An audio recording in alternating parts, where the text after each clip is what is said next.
नमस्कार प्रणाम दोस्तों ऑनलाइन इंग्लिश अड्डा चैनल पे जो यह चैनल है, इस पे आज का यह एक पहला क्लास है।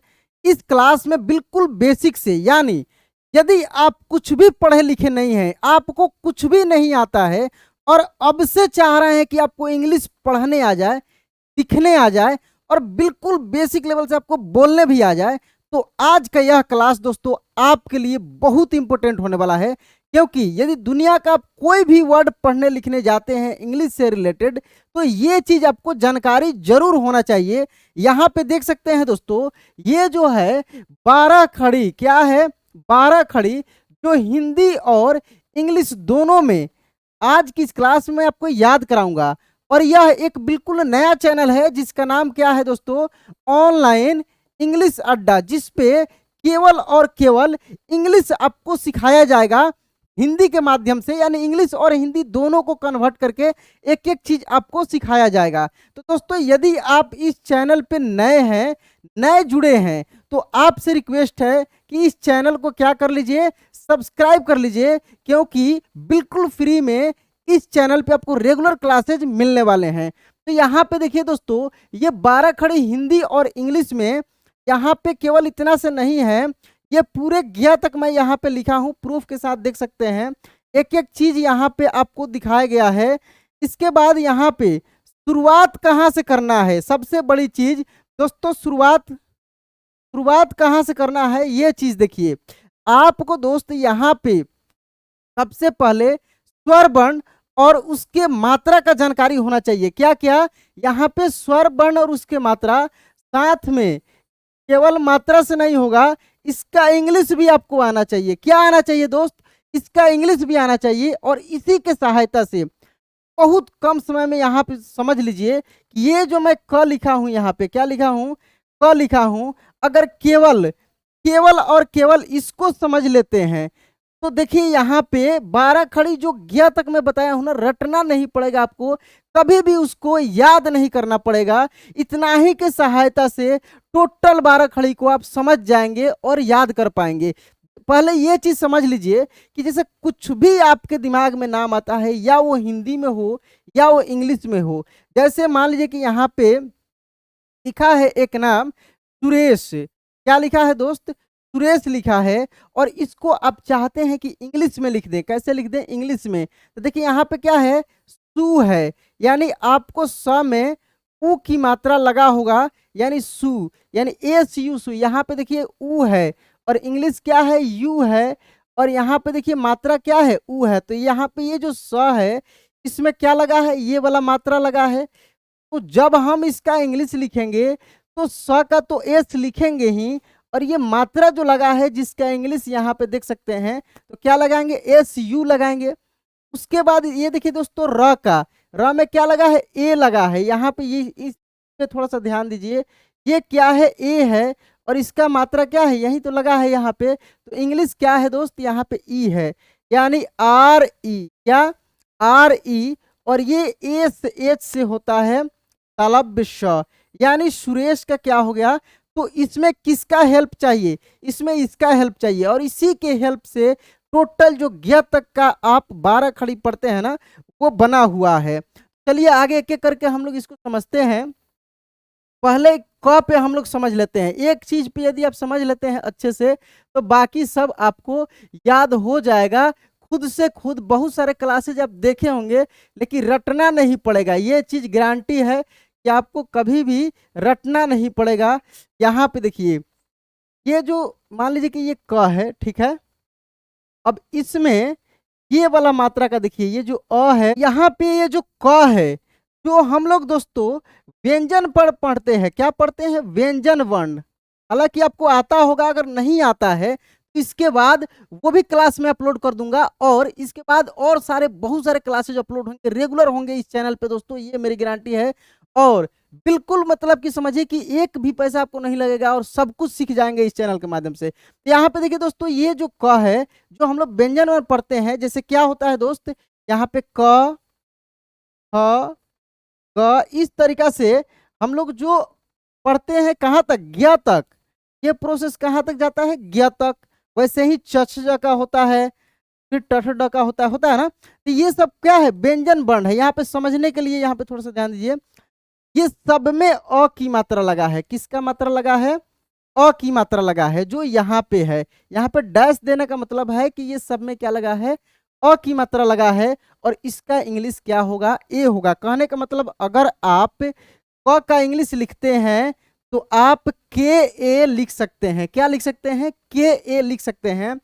इसीलिए बताया जाता है दोस्त, जैसे मान लीजिए लिखा रहता है रथ, देखिए यहाँ पे र का हम लोग क्या लिखते हैं, आर ए, और थ का टी एच ही लिखते हैं। इसका एक नियम होता है कि अगर किसी हिंदी नाम में लास्ट में आ आकार लगा हो, यानी आ की मात्रा लगा हो, तभी यहाँ पे ए लगाएंगे। नहीं तो बीच में अगर यहाँ पे मात्रा नहीं दिखे, ऐसे सिंपल दिखे, तो आपको ए लगाना है। क्यों लगाना है? क्योंकि अ का यहाँ पे छुपा रहता है, तो लास्ट में नहीं लगाया जाता है। ये चीज ध्यान दीजिए। तो यहाँ पे हम लोग मात्रा पे इसको समझ लेते हैं पहले, और फिर उसके बाद इसका इंग्लिश भी साथ में हम लोग सीखते चलेंगे। तो ये चीज क्लियर हो गया कि जो भी हम लोग क से ग तक पढ़ते हैं, सब में क्या होता है, अ की मात्रा होता है। इसीलिए हम लोग उसका इंग्लिश जब लिखते हैं तो ए लगाते हैं। समझ गए? तो यहाँ पे ये सब समझ गए, क से लेकर ग तक। ठीक है। अब देखिए यहाँ पे फिर क लिखा है, इसमें जब ये आ की मात्रा लगेगा, ये वाला क्या लगे, एक आकार जुट जाएगा। इसमें क्या जुट जाएगा दोस्त? एक आकार जुट जाएगा। जब हम लोग इसका इंग्लिश लिखेंगे, क्या लिखेंगे? जब हम लोग इसका इंग्लिश लिखेंगे तो क का तो के लिखेंगे ही, लेकिन अब यहाँ पे आ गया सस्पिशन वाला बात कि डबल ए लिखें या ए लिखें, क्योंकि दोनों यहाँ पे मैं लिखा हूं कि आ का डबल ए भी होता है और ए भी होता है। तो ध्यान रखिएगा, अगर आ अकेले कहीं भी मिलता है, जैसे लिखा रहे आम, समझ रहा है, तो यहाँ पे आ का इंग्लिश आप डबल ए लिख सकते हैं, म का एम। लेकिन अगर यही बीच में आकार के रूप में मिलता है तो आप केवल ए लिखकर काम चला सकते हैं। लेकिन ध्यान रखिएगा, अगर कोई ऐसे लिख देता है तो आप इसको काट भी नहीं सकते हैं, ये भी सही हो जाएगा। लेकिन जनरल वे में ऐसे ही यूज किया जाता है। समझ गए? अब देखिए इसमें ये वाला मात्रा जब लगेगा छोटी ई का, छोटी ई का मात्रा यहाँ पे देख सकते हैं क्या है, ऐसे लगा हुआ है ना। यहाँ पे देखिए ये छोटी ई की मात्रा है, और इसका इंग्लिश क्या है दोस्त? आई है। क्या है? आई है। जब इंग्लिश आई है तो क का जो इंग्लिश का लिखने के बाद हम लोग क्या करेंगे, में ये तो का हो गया, में हम लोग आई जोड़ देंगे। क्या करेंगे? में हम लोग जोड़ देंगे आई, यानी के आई। अब दिक्कत कहाँ पे होती है? यहाँ पे समझिए, दिक्कत यहाँ पे होती है बड़ी ई में होती है। किसमें? बड़ी ई में। जैसे यहाँ पे क है, और क में जब ये बड़ी ई का मात्रा लगेगा, ये वाला जब मात्रा लगेगा, तब फिर यहाँ पे आएगा क्वेश्चन ये कि यहाँ पे के डबल ई लिखें या के आई लिखें, क्या लिखें? दोस्त यहाँ पे ध्यान दीजिएगा कि आप के आई से भी काम चला सकते हैं। कैसे? जैसे एक नाम मैं यहाँ पे बता रहा हूँ, जैसे लिखा रहता है रानी। क्या लिखा रहता है? रानी। इसका इंग्लिश हम लोग कैसे लिखते हैं? आर ए एन आई, ना कि कहीं पर भी नहीं देखेंगे ऐसे लिखा हुआ R A N double E. तो सबका कुछ रूल होता है, ये सब मैं एक एक करके पढ़ाऊंगा आगे। इसका एक एक क्लास अपलोड होगा, सबसे रिलेटेड बहुत सारे शब्दों के सहायता से आपको प्रैक्टिस कराई जाएगी। लेकिन जो बेसिक चीज है, जो 12 खड़ी जिसको बोला जाता है, आज की इस क्लास में मैं वही आपको सिखाने वाला हूँ, और उसी को मैं यहाँ पे बताऊंगा कि कैसे उसको आप याद कर पाएंगे, कैसे उसको याद रख पाएंगे। देखिए यहाँ पे ये जो क है, अब इसमें छोटी ऊ लगेगा, यानी छोटी ऊ तो नहीं लगेगा, उसका मात्रा लगेगा यहाँ पे ऐसे। तो इंग्लिश लिखते समय ये ध्यान देना है कि क का के लिखेंगे, और ये जो मात्रा लगा है इसका यू लिखेंगे। क्या लिखेंगे दोस्त? यहाँ पे के यू लिखेंगे। सेम यही सिचुएशन इसके साथ होता है। क में जब बड़ी ऊ की मात्रा यहाँ पे जोड़ते हैं तो फिर आ जाता है कि के डबल ओ लिखें या के यू लिखें। तो दोस्तों यहाँ पे दोनों लिख सकते हैं, लेकिन ये क्लियर आगे हो पाएगा कि यूज किसको करना है, ये अगले क्लास के माध्यम से। ठीक ना? यहाँ पे दोनों लिखा जा सकता है, लेकिन जनरल में इसका क्या होगा, यही होगा, लेकिन ये भी आप लिख सकते हैं। फिर यहाँ पे देखिए जब इसमें एकले लगेगा ऐसे ए की मात्रा, तो क्या हो जाएगा? के ई हो जाएगा, क्योंकि क में ए मात्रा लगा है ए की, और इंग्लिश क्या है? ई ही। ई है, ठीक है। तो क का तो के लिख लिए और इसका इंग्लिश जो है यहाँ पे हम लोग लिख दिए। उसके बाद ये देखेंगे दोस्तों, क है, फिर इसमें देखेंगे आई की मात्रा जब ये लगेगा ऐसे दो ठो, तो क का के और ए आई, यही प्रोसेस लगातार सबके साथ चलता है। ये क में जब आप ओ की मात्रा जोड़ेंगे, ये वाला मात्रा जोड़ेंगे, देख रहे हैं ना, तो इंग्लिश भी ओ लगेगा, यानी के बाद ओ लगेगा, समझ रहे हैं। उसके बाद देखिए यहाँ पे औ की मात्रा जब जोड़ेंगे आप क में, क का के हो गया, यही मात्रा जुड़ा है, समझ रहे हैं ना, ये औ की, तो यहाँ पे इसका इंग्लिश में क्या जुट जाएगा, ए यू जुट जाएगा। तो क्या हो गया, के ए यू हो गया, समझ रहा है ना बात को। यहाँ पे देखिए ये क में क्या है, ऊपर अन की मात्रा जुटेगा, क का तो के होगा ही, ये मात्रा जुटा है, तो इंग्लिश क्या हो जाएगा, यहाँ पे ए एन हो जाएगा। और लास्ट में ये मात्रा जब जुटेगा तो यहाँ पे के ए एच, जो कि यहाँ पे है, देख सकते हैं, हो गया। अब यहाँ से थोड़ा सा मेरे साथ में देखिए ध्यान से, ये जो चीज आप यहाँ पे मैं लिखा हूँ, क्या इसको इरेज करके एक बार मैं फ्रेश आपको दिखा दूं। चलिए यहाँ पे समझ लीजिए, इसको यहाँ पे समझ लीजिए।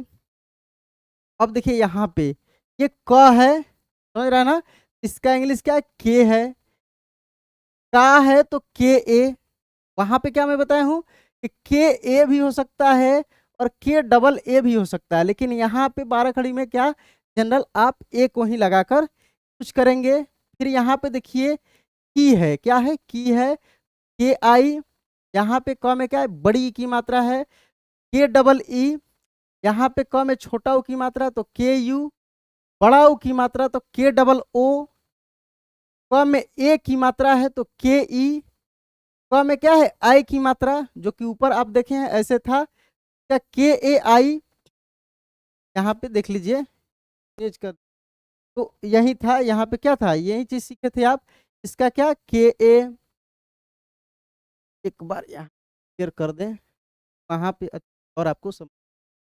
दोस्तों कुछ भी ऐसा आपको जो भी चीज मिलेगा कठिन से कठिन, उसको बिल्कुल आसान करके सिखाया जाएगा। यहाँ पे देखिए के हो गया, के ए हो गया, के आई, के डबल ई, के यू, के डबल ओ, के ई, यहाँ पे के ए आई, के ओ, के ए, के ए एन और के ए एच। लेकिन एक चीज और यहाँ पे समझ लीजिए, यहाँ पे ये जो लगा है ध्यान दीजिएगा, ये आई देख रहे हैं ना ऊपर वाला, डबल ई ये वाला, क्यू, यहाँ पे देखिए double O, E, A I, O, A U, A N और ए एच, समझ रहे हैं। तो यही चीज यहाँ पे मैं आपको बता रहा हूँ, इस टेप के माध्यम से देख लीजिए, क्या था, ओ है तो के ओ लगा है, कौ तो के ए यू, अन है तो के ए एन, और अह है यानी कह है के ए एच। अब जो ये आप क के 12 खड़ी पे देखे हैं, आखिर ये जो मैं 12 खड़ी बोल रहा हूँ ये क्या है दोस्त, जो स्वर वर्ण आप ऊपर देखे हैं 12 जिसका संख्या था उसी का मात्रा लगकर बना है, 12 खड़ी आपका बना है। ऐसे ही आप ख का 12 खड़ी पढ़ेंगे, ऐसे ही आप ग का पढ़ेंगे, यहाँ पे ऐसे ही घ का पढ़ेंगे। इसके बाद देखिए यहाँ पे ऐसे ही च का, ऐसे ही छ का, ज का, झ का, पूरे य तक लगातार यही 12 खड़ी आपका जाएगा, ठीक ना, देख सकते हैं। दोस्तों आज का यह क्लास बहुत ज्यादा हो जाएगा, इसलिए इस 12 खड़ी के क्लास को पार्ट 2 में मैं क्लियर कर दूंगा, आपको बता दूंगा। तो चलिए आज इतना ही तक हम लोग रहने देते हैं, और अगले क्लास में इसको एक बार मैं आपको पढ़कर और कैसे इसको याद कर पाएंगे वो चीज मैं बता दूंगा पार्ट 2 में। तो दोस्तों चैनल को सब्सक्राइब करके रखिए और अगले क्लास तुरंत अपलोड होगा। तो चलिए दोस्तों मिलते हैं अगले वीडियो में। जय हिंद।